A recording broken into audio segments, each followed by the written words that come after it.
তোমাকে কফি দেবো নাকি চা? চা আজকে আমি বানাই চাচি।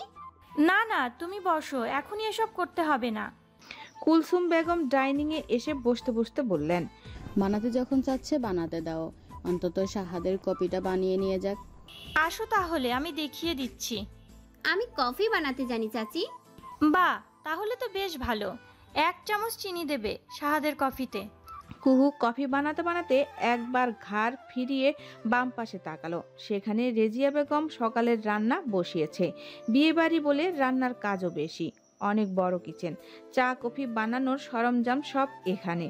আর বাম দিকে মেন কিচেনের অন্যান্য সব বড় রান্নাগুলো করা হয়। রেজিয়া সুলতানা এখন সেখানেই রান্না করছেন।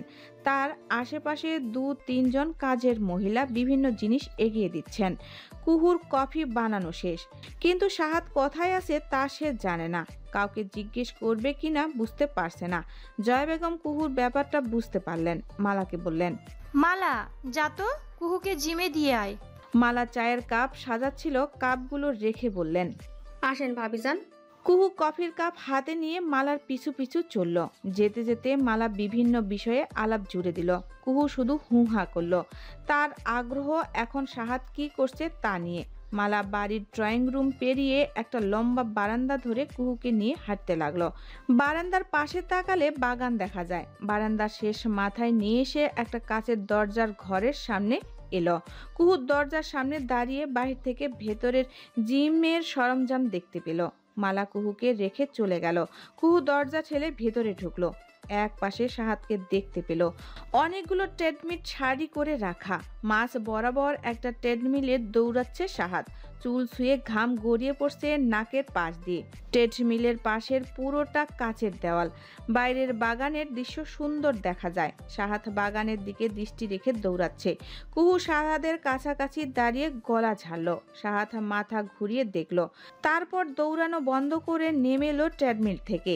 একটা টাওয়াল নিয়ে ঘাম মুছে সেটা গলায় ঝুলিয়ে রাখলো। তারপর কুহুর কাছে এসে হাত বাড়িয়ে কফির কাপটা নিয়ে জিম করা একটা সরঞ্জামের উপরে বসে পড়ল। কফিতে চুমুক দিয়ে কুহুর দিকে তাকিয়ে জিজ্ঞেস করলো, কে বানিয়েছে কফি? আমি। আমার কফিতে 1 চামচ চিনি দিবে। 1 চামচই তো দিয়েছি। পরিমাণ একটু কম নেবে। কুহু নাক ফুলালো। কি এমন ঢং রে বাবা, একটু চিনি একটু বেশি খেলে কি এমন হবে? তিতা কফি খাওয়া কি খুব বিরক্তের বিষয় নাকি? চত্ব সব। কুহু মুখ ঘুরিয়ে জিম থেকে সরে আসলো। দরজার কাছে দেখা হলো রাহাতের সাথে। তার পরনে জিমের পোশাক, সেও জিম করতে এসেছে। কুহুকে দেখে হেসে বলল, গুড মর্নিং কুহু। কুহু হেসে গুড মর্নিং জানিয়ে বের হয়ে এলো। রাহাত শাহাদের দিকে হেঁটে আসতে আসতে বলল, সকাল সকাল বউয়ের হাতের মিষ্টি কফি, আহ কি জীবন রে ভাই। শাহাদ হাসলো, কফির কাপের দিকে তাকিয়ে বলল, একটু বেশি মিষ্টি। রাহাত শাহাদের সামনাসামনি বসে বলল, অফিসের ব্যাপারে কি ভাবলে? বিষয়টা হালকাভাবে নিও না, সামনে নির্বাচন। নিচ্ছে না, বিয়ের আমেজটা যাক, তারপর দেখবো। ভুলভাল কিছু করে আবার জেলে টেলে যেও না, নির্বাচন প্রভাব পড়বে কিন্তু। শাহাদ ব্যঙ্গাত্ম স্বরে বলল, আজ পর্যন্ত আমাকে কখনো ভুলভাল কিছু করতে দেখেছ? খানবাড়ির ছেলে আমি, যত কিছুই হোক গায়ে কাদা লাগানো যাবে না। সেটাই, গায়ে কাদা লাগাও না, আবার কাদা নিয়ে তো ঠিকই মাখামাখি করো। মাখামাখি করেও ক্লিন থাকার জন্য বুদ্ধি খরচ করতে হয়, নয়তো তোমার মতো কয়েকবার জেলে যেতে হবে। রাহাত খচা খেয়ে বলল, হিমাস চৌধুরীর বাবাকে গুলি করার অভিযোগ কিন্তু আছে এখনো তোমার নামে। হিমাস দয়া করে পুলিশ কেস করেনি, নয়তো থানায় কিন্তু নাম উঠে যেত। দাঙ্গা হলে যে তোমায় রিভলভার নিয়ে ক্রাস সৃষ্টি করতে দেখা যায় তা কিন্তু সবাই জানে। দলীয় হাঙ্গামে একটু একটু কাদা লাগানোর দোষের না। এবারে নির্বাচনে যোগ দিবে নাকি আমাদের হাঙ্গামায়? শিউরিটি দিচ্ছি ফুললি স্যাটিসফাইড হবে। রাহাত ট্রেডমিলে উঠতে উঠতে বলল, না রে ভাই, নিজের দলের বহু শত্রু আছে, এবারে নির্বাচনে শ্বাস ফেলার সময় পাবো না। শাহাদ কফি শেষ করে জিম থেকে বেরিয়ে এলো। ঘরে গিয়ে এবার লম্বা শাওয়ার নিবে। ড্রয়িং রুমে ঢুকতেই দেখলো এমদাদ খান ঢুকছে। তার পিছু পিছু কয়েকটা লাগেজ নিয়ে ঢুকছে ড্রাইভার। চাচাকে এতদিন পর দেখে শাহাদের মুখে হাসি ফুটে উঠল। এমদাদ খান আদরে ভাতিজাকে দেখে দু হাত দুদিকে ছড়িয়ে বললেন, মাই বয়, হাউ আর ইউ? শাহাদ এমদাদ খানকে হাক করলো। এমদাদ খান শাহাদের কাঁধ ঝাঁকিয়ে বলল, বিয়ে করে ফেলেছিস তাহলে? I am proud are you my boy. তোর বিয়েতে না থাকার জন্য সরি। বৌমা কোথায়? ডাক তাকে, একটু দেখি। শাহাদ গলা উঁচিয়ে তার চাচি আর কুহুকে ডাকলো। রাফা রিদি এমদাদ খানের গলায় আওয়াজ পেয়ে দৌড়ে নিচে নামলো। দুজনেই গিয়ে বাবাকে জড়িয়ে ধরলো। একে একে পরিবারের সবার সাথে দেখা হলো এমদাদ খানের। কুহু সালাম দিল এমদাদ খানকে। এমদাদ খান কুহুর সালামের জবাব নিয়ে লাগেজ খুলে র্যাপিং পেপারে মোড়ানো একটা বড় বক্স দিল কুহুর হাতে, দিয়ে বলল, তোমার কি পছন্দ তা তো আমি জানি না, তাই আমি কিছু শাড়ি গহনা কিনেছি তোমার জন্য। এগুলো সব তোমার। কুহু ধন্যবাদ দিল এমদাদ খানকে। রাফা রিদি দুজনেই বায়না ধরলো তাদের জন্য কি নিয়ে এসেছে তা দেখার জন্য। এমদাদ খান পরিবারের সবার জন্য যা যা এনেছে সব খুলে সবাইকে দিলেন। একটা সময় পর পরিবারের সবাই মিলে ব্রেকফাস্ট করতে বসলো। বিশাল বড় টেবিল ঘিরে সবাই খেতে বসলো। সবাই খেতে খেতে বিভিন্ন আলোচনায় মগ্ন হলো। এমদাদ খান বড় ভাই আশফাক খান আর বাবা আব্দুল গফফারকে বিদেশের ব্যবসায়ী অবস্থান বর্ণনা করলো। পুরুষটা কাজে বেরিয়ে যাবে বলে পুরুষদের খাইয়ে তারপর বাড়ির বউরা খেতে বসবে। বাড়ির পুরুষরা তাদেরকে একসাথে খেতে বললেও তারা বসে না, কারণ এমন অনেক বাড়ি যখন একসাথে খেতে বসেছে তখনই এটা ওটা ঝামেলা হয়েছে। এজন্য ওদের বিদায় করে দিয়ে তারপর ওরা নির্ঝঞ্ঝায় হয়ে খেতে বসে। কুলসুম বেগম বসে থেকেই ঠিকঠাক খাচ্ছে কিনা, কোনো কমতি থাকলো কিনা তার তদাকরি করছে। এটা তার বহু দিনের অভ্যাস। এরপর তিনি বাড়ির বউদের নিয়ে খেতে বসেন। বাড়ির বউদের ছাড়া তিনি খেতে পারেন না। খাওয়ার সময় কুলসুম বেগমের নির্দেশে কুহু সাহাদ বাকি সবাইকে একবার সার্ভ করে দিল। সবাই খেতে শুরু করলে কুলসুম বেগম সাহাদকে বলল, বউটা না খেয়ে দাঁড়িয়ে আছে আর তুই গান্ডে পিন্ডে খাচ্ছিস। বউটাকে ডেকে তো একটু খাওয়াতে পারিস নাকি? সাহাদ এমন কথা শুনে বিমূঢ় দৃষ্টিতে তাকালো সবার দিকে। তার তো খুব ইচ্ছে হচ্ছিল কুহুর সাথে খেতে বসতে, কিন্তু গুরুজনদের সামনে তা করতে পারেনি। সে একবার কুহুর দিকে তাকালো। কুহুর লজ্জায় আর চোখ উপরে তুলছে না। কুলসুম বেগম ডাকলেন কুহুকে, নাত বউ তুমি এসো তো, তোমাকে একটু খাইয়ে দিক। কাণ্ডজ্ঞানহীন হয়েছে আমার নাতি, একদম তার দাদার মতো। আব্দুল গফফার খান মুখে মাত্র রুটি তুলেছে। স্ত্রীর এমন কথা শুনে রুটি চিবানো খুব কঠিন মনে হলো তার কাছে। রাহাত শাহাদের মুখোমুখি বসলো। সে মুচকি হাসছে। কুহু ধীর পায়ে এগিয়ে এসে শাহাদের চেয়ারের পাশে দাঁড়ালো। শাহাদ তার প্লেটে থাকা বিপ টেস্ট থেকে একটু কেকে কাটা চামচ দিয়ে কুহুর দিকে বাড়িয়ে দিল। কুহু একটু ইতস্তত করে মুখ বাড়িয়ে খেয়ে নিল। কুলসুম বেগম নাক সিটকে বললেন, কি এক কাটা চামচ দিয়ে খাওয়া শিখেছিস? হাতে ভাত মাখিয়ে বউকে খাওয়ানোর মর্ম কি বুঝবি? শাহাদ কথা বলল না। দাদির সাথে কথা বলে সে পারবে না। কুলসুম বেগম পাশে বসে থাকা রাহাদের মা হালিমা বেগমের সাথে আজকালকার ছেলেমেয়েদের নিয়ে আফসোস করতে লাগলেন। রাহাত সব কিছু দেখে শুনে দাদি শাশুড়ির মন পেতে আনিশাকে তুলে খাওয়ানোর সিদ্ধান্ত নিল। নিজের হাতে পরোটা ছিঁড়ে মাংস নিল তাতে। আনিশাকে চোখের ইশারায় ডাকলো। আনিশা ইশারা বুঝে রাহাতের চেয়ারের পাশে এসে দাঁড়ালো। রাহাত আনিশাকে ইশারা করে হাত করতে বলল। আনিশা রাহাতের হাতে পরোটা মাংস দেখে লাজুক হেসে হা করলো। রাহাত হাত বাড়িয়ে দিল আনিশার দিকে। তখনই চোখ পড়ল আশফাক খানের দিকে। আশফাক খান খাবার টেবিলে বসে তাদের দিকে ভ্রু কুঁচকে জহুরি চোখে তাকিয়ে আছে। শ্বশুর আব্বার এমন দৃষ্টি দেখে রাহাতের মুখের হাসি মিলিয়ে গেল। আনিশা হা করা মুখে কাছ থেকে হাত সরিয়ে আনলো। পরে কি ভেবে আবারও হাত এগিয়ে নিল খাওয়াতে। আশফাক খানের দিকে তাকিয়ে আবারও হাত সরিয়ে আনলো। আশফাক খান ধমকে সুরে গম গম করে বলে উঠলেন, মেয়েটা কখন থেকে হা করে আছে, খাবারটা দিচ্ছ না কেন? সকলের দৃষ্টি ঘুরে গেল রাহাতের দিকে। রাহাত হকচকিত হয়ে হাতের খাবারটা আনিশার মুখে দিয়ে দিল। আনিশা রাহাতের দিকে হতাশ চোখে তাকিয়ে মুখ নামিয়ে খাবারটা চিবাতে লাগলো। রাহাতের বাবা নাজিমুদ্দিন ছেলের নির্বুদ্ধিতায় যার পরানি বিরক্ত হলেন। সাহাদ তার মুখোমুখি বসা রাহাতের দিকে তাকে গা জ্বালা হাসি দিল।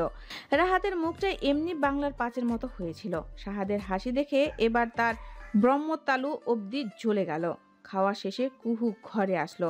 সাহাদ সোফায় বসে ল্যাপটপ নিয়ে কাজ করছে।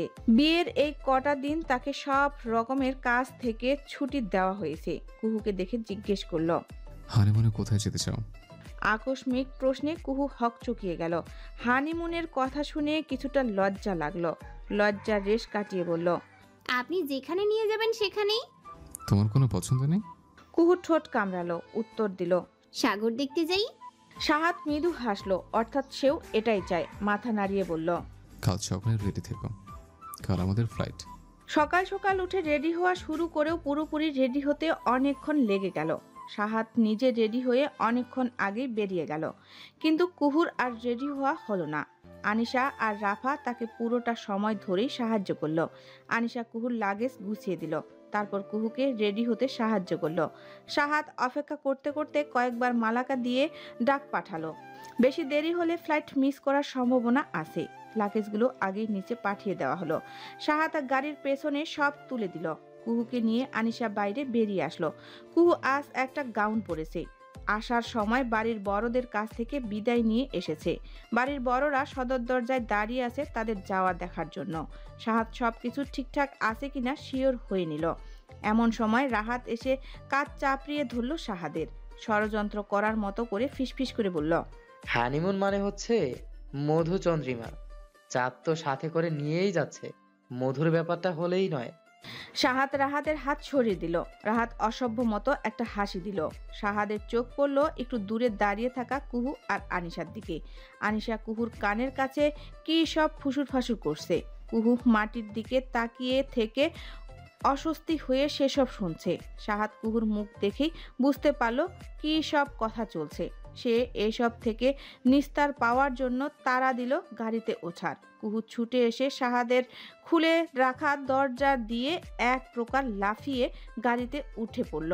সাহাদ দরজা লাগিয়ে অপর পাশ দিয়ে উঠার সময় রাহাত হাত উঁচিয়ে গলা ছেড়ে বলল, শালা ভাই, মধু আর চাঁদ দুটোই কিন্তু আমাদের আয়ত্তে। আচ্ছা। সাহাদ রাহাতের দিকে বিব্রত হয়ে একবার তাকালো। রাহাত চোখ মারল। তার পাশে দাঁড়িয়ে আনিশা মুখে হাত চেপে হাসছে। সাহাদ দ্রুত গাড়িতে উঠে বসলো। এখানে থাকা আর নিরাপদ মনে করলো না। গাড়িতে উঠে দেখতে পেল কুহু ফোনে কথা বলছে। গাড়ি ছেড়ে দিল। গন্তব্য এয়ারপোর্ট। কুহু ফোনে কথা শেষ করলো। সাহাদ প্রশ্ন করলো, ভাষায় কথা বলছিলে? কুহু মাথা নাড়ালো, মুখে বলল, বাবা মাকে বলেছি ফিরে এসে ওদের সাথে দেখা করতে যাব। সাহাদ মাথা নাড়িয়ে সায় জানালো। খুব তাড়াতাড়ি হানিমুনের প্ল্যান করায় কুহুর বাবা মায়ের সাথে দেখা করতে পারেনি। ফিরে এসে না হয় যাওয়া যাবে। প্লেনে করে দীর্ঘ জার্নির পর এয়ারপোর্টে এসে নামলো এরা। চারিদিকে একটা সন্ধ্যা সন্ধ্যা ভাব বিরাজ করছে। চারপাশটা কুহুর বেশ অপরিচিত লাগলো। সাথে মানুষগুলো। ওদের জন্য ঠিক করা গাড়ি চলে এলো। সাহাদ ড্রাইভারকে তাদের লাগেজগুলো বুঝিয়ে দিয়ে এলো। এসে একটা রুমাল নিয়ে কুহুর চোখে বেঁধে দিল। কুহু চমকে জিজ্ঞেস করলো, চোখ বাঁধছেন কেন? যেখানে যাচ্ছে সেখানে গেলে খুলে দেব। কুহুকে আর কিছু বলার সুযোগ না দিয়ে ওকে নিয়ে গাড়িতে উঠে বসলো সাহাদ। কুহু যাওয়ার পথে গাড়ির বাইরে থেকে অনেক শোরগোল শুনতে পেল। বিভিন্ন বাজনা এবং গান কানে এলো। সে বুঝতে পারলো আশেপাশে কোথাও স্ট্রিট প্রোগ্রাম হচ্ছে। পুরো রাস্তা অতিক্রম করার সময় এরকম বিভিন্ন স্ট্রিম প্রোগ্রামের আওয়াজ পেল। আস্তে আস্তে আওয়াজ ক্ষীণ হয়ে এলো। গাড়ি এসে থামলো কিছুটা নির্জন জায়গায়। কুহুকে হাত ধরে সাহাদ বের করে আনলো গাড়ি থেকে।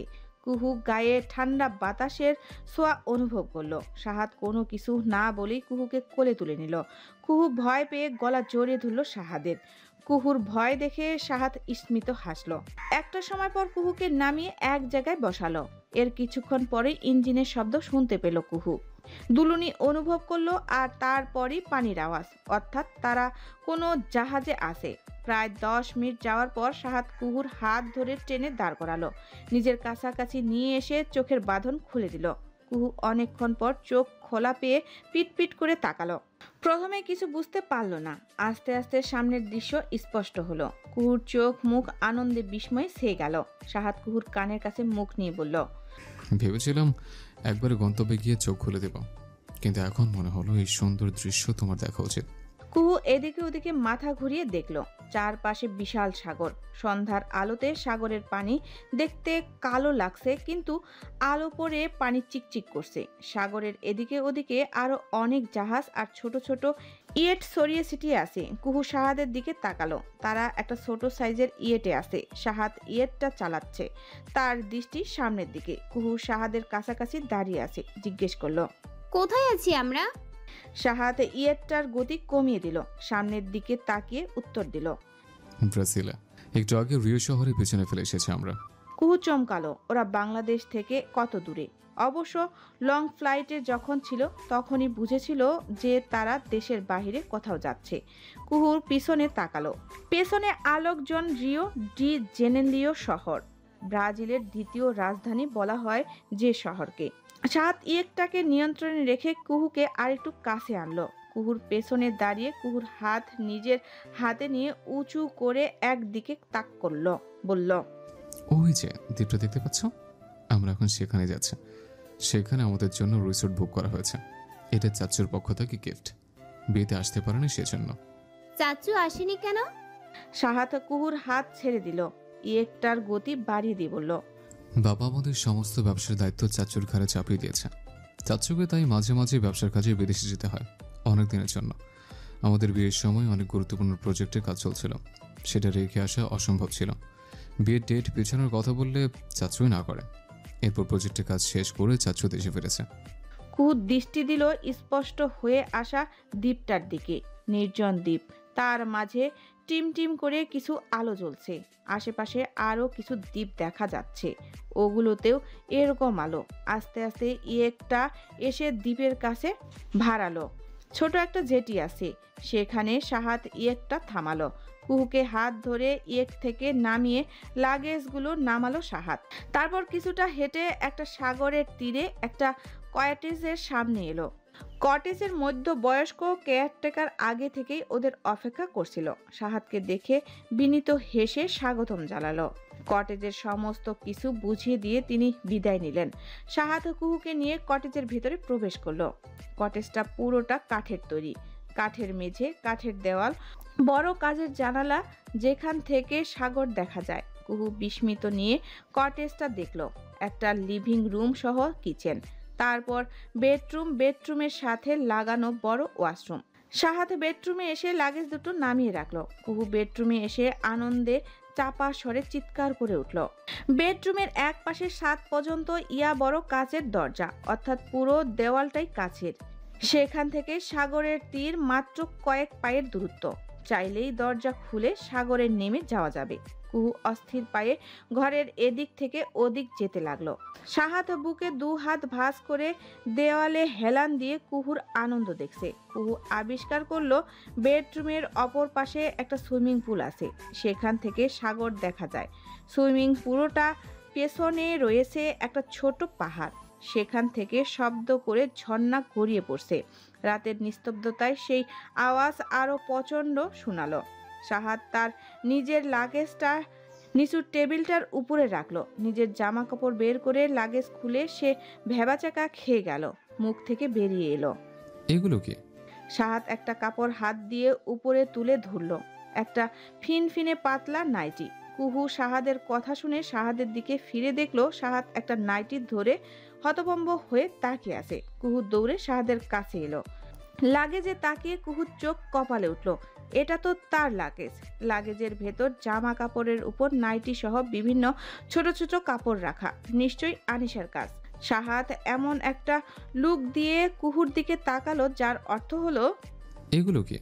কুহু ছো মরে সাহাদের হাত থেকে জিনিসটা নিয়ে লাগেজে ঢুকিয়ে লাগেজটা লাগিয়ে ফেললো। তীব্র কণ্ঠে বলল, এটা আমার লাগেজ, আপনারটা ওইটা দুটো সেম দেখতে, তাই আপনার ভুল হয়েছে। সাহাদ রোবটের মতো গিয়ে ফ্লোরে হাঁটু ভেঙে বসে নিজের লাগেজটা খুলল।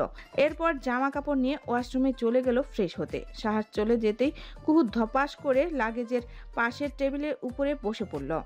আনিশা এমন কাজ করবে জানলে কিছুতেই আনিশাকে লাগেজ গোছাতে দিত না। কুহু বেডের দিকে তাকালো। বিশাল বড় কাঠের বেড। বেডের চার কোণায় 4টা কাঠের স্ট্যান্ড, সেগুলোর সাথে বেডের উপর দিয়ে আরও 4টি স্ট্যান্ড জুড়ে দেওয়া হয়েছে। সেগুলোর সাদা পাতলা পর্দা টানানো, খুব সুন্দর করে সেগুলো স্ট্যান্ডের সাথে সেট করা। বেডের চাদর আর বালিশের কভার ক্রিম কালারের। চাদরের উপর গোলাপের পাপড়ি দিয়ে লাভ চিহ্ন আঁকা। কুহুর কিছুটা লজ্জা লাগলো। এরকম নির্জন দ্বীপে এরকম একটা কটেজ সাহাদের সাথে সে হানিমুনে করতে এসেছে। সাহাদ ফ্রেশ হয়ে বের হলো। তার পরনে হাফ হাতা হালকা ব্লু কালারের শার্ট আর 3/4 প্যান্ট। কুহুকে উদ্দেশ্য করে বলল, ফ্রেশ হয়ে নাও। ভাবছি ডিনারটা সাগরের তীরেই করবো, ক্যান্ডেল লাইট ডিনার। তুমি কি বলো? কুহু এদিকে ওদিকে একটু তাকালো। আগের ঘটনা নিয়ে বিব্রত ভাবটা এখনো কাটেনি। কিছুটা ভেবে উত্তর দিল, আমাকে তাহলে একটু রেডি হতে হবে। সাহাদ হাসলো। 2 হাত পকেটে গুজে কুহুর কাছাকাছি এসে দাঁড়ালো। কুহুর দিকে ঘাড় ঝুঁকিয়ে ফিসফিস করে বলল, ঠিক আছে, তবে নো মেকআপ, ওকে? আর আমাকে বেশিক্ষণ অপেক্ষা করবেন না মিসেস সাহাদ। একটা প্রাণকারা হাসি দিয়ে সাহাদ লিভিং রুমে চলে গেল। কুহু কিছুক্ষণ দাঁড়িয়ে রইল। তার বুকের বাঁ পাশটা ঢিপঢিপ করছে। লজ্জা মিশ্রিত অনুভূতিরা মস্তিষ্কের আনাচে কানাচে আসন্ন ঘটনার সংকেত দিচ্ছে। কুহু চাইলেও তা এড়িয়ে যেতে পারছে না। এমন অনুভূতি নিয়েই কুহু ওয়াশরুমে গেল। চমৎকার ওয়াশরুম, সাইজে একটা রুমের সমান। এক পাশে টয়লেট, অন্য পাশে কাচে ঘেরা শাওয়ার নেওয়ার জায়গা। একটা বাথটব আছে, পাশে একটা বেসিন, একটা ডিভানের মতো দেখতে বসার জায়গা। অনেক সুন্দর করে সাজানো। কুহুর বেশ লাগলো। সে ফ্রেশ হয়ে খুব সুন্দর করে শাড়ি পরল। শাড়ির রং কালো। হালকা সাজলো। সাহাদ মেকআপ নিতে না করেছে তাই মেকআপ নেয়নি। শাড়ির সাথে ম্যাচ করে কালো পাথরের হালকা গয়না পরলো। হাত ভর্তি করলো কাচের চুড়ি। চুলগুলো ছেড়ে দিয়ে পারফিউম মাখলো। ব্যাস তৈরি সে। ওয়াশরুম থেকে বের হয়ে দেখলো কাচের দরজার ওপাশে সাহাদকে দেখা যাচ্ছে। সে ডিভানের টেবিলে মোম জ্বালাচ্ছে। একটু দূরে শব্দ করে সাগরের পানি আসছে পড়ছে তীরে। সাগরের ঢেউ দেখতে দেখতে ডিনার করবে তারা।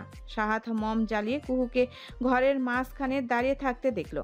নিজের স্ত্রীকে এমন রূপে দেখে যে কোনো পুরুষের মস্তিষ্ক উল্টাপাল্টা হয়ে যাওয়ার কথা। সাহাদও তার ব্যতিক্রম নয়। সে কাচের দরজা পেরিয়ে কুহুর সামনে এসে দাঁড়ালো। শান্ত চোখে কুহুর দিকে এক ধ্যানে তাকিয়ে রইল। কুহু সাহাদের দিকে আর চোখে তাকালো। সাহাদের দিকে কিছুক্ষণ তাকিয়ে থেকে চোখ নামিয়ে নিল। সাহাদের এই দৃষ্টি দেখলে তার মন প্রাণ ঝড় বয়ে যায়। সে আরেকবার চোখ তুলে তাকালো। সাহাদ এখনো তাকিয়ে আছে। আশ্চর্য, এই লোক কি পণ করেছে যে আর চোখ সরাবে না? চোখের পাতাও কি ফেলবে না নাকি? সাহাদ কুহুকে ভালো করে পর্যবেক্ষণ করলো। কানের দুল থেকে শুরু করে হাতের চুড়ি, চোখের পাপড়ি কিচ্ছুই বাদ দিল না। দেখা শেষ হয়ে ফিসফিস করে বলল, মাই বিউটিফুল ওয়াইফ। তারপর হাত মেলে দিল কুহুর দিকে। কুহু সাহাদের হাতে হাত রাখলো। সাহাদ তার পুরুষালী হাতে কুহুর নরম হাত আঁকড়ে ধরল। ডিনার টেবিলের দিকে যাওয়ার জন্য পা বাড়ালো। তখনই সাহাদের পকেটে থাকা ফোনটা শব্দ করে বেজে উঠল।